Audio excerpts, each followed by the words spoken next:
Why a studio? Leaders today face many challenges that require designing or redesigning organizational activities and decisions to achieve and sustain high performance. While best practices from other companies, consultants, and business books may be effective, they seldom yield the high performance levels achievable with a custom, bespoke solution. What is needed is a flexible methodology and framework, along with a space to reimagine the organization. Originating from the Latin word studium, meaning to study, the Italian word studio means a place to study or work. Organization Design Studio is a virtual space for analyzing organizations and learning through hands-on design practice. The studio includes 12 labs that guide the inquiry and innovation required for custom designs. Beginning with the purpose, the studio is human-centered, addressing the stakeholders' requirements and the nature of the activities and decisions being designed. The labs combine the best of academia and practice, using empirical evidence and inspiring examples to inform the design process. The real power in organizational design lies in aligning the activities and decisions with the unique organizational context and integrating them with other relevant activities and decision-making processes.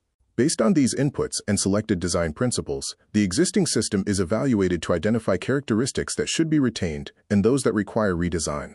The studio approach then combines critical analysis with creativity to design, develop, and deploy your new system.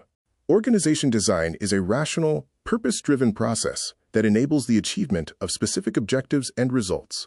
The first step in the design brief is to identify the leader's intent, the why. Then determine the project's scope, who will be included on the design team. Finally, develop a project management plan outlining how, when, and where the design team will accomplish the design activities. Long-term value creation requires a deep understanding of the individuals involved in the activities and impacted by the results. Once you have identified the relevant stakeholders for the system being designed, the task is to determine their specific requirements. The nature of the activities influences the amount and type of structure, the level of control, and the level of task specificity that is appropriate for the design. The challenge in designing any system is to identify the optimal balance of structure and flexibility. Just enough structure to facilitate the activity or decision without unnecessarily constraining it. Theories are our current best explanations of how our policies and practices influence people's behavior and, in turn, create the desired results. Research findings provide the details of what works, what doesn't, and under what conditions. When used wisely, theories and research can enhance our designs and the speed at which we arrive at a workable and effective design. To incorporate the best from practice, designers must understand how others have designed their systems, drawing inspiration needed to adapt ideas and concepts creatively. The trick is to use examples to inspire creativity, rather than as best practices to copy. In this step, the design team reviews and explores how high-performing organizations have designed similar systems for their organizations. Designing custom systems aligned with the organization's unique context requires understanding its internal organizational characteristics and external operating environment. Understanding what is relevant and important to the organization helps design systems that are aligned and consistent with the unique context. Changes are often made in one part of the organization, with little understanding of how those changes impact other activities and decisions. To be effective, the system must be integrated with other relevant systems to provide coherent and coordinated flows of value throughout the organization. What is good design? We use design principles to describe the desired characteristics of the new system. These principles guide design team decisions throughout the diagnosis, design, development, and deployment phases. The team begins with established design principles that have proven helpful in developing high-performing organizational systems. Ultimately, the objective is for the design team to develop their definition of good design.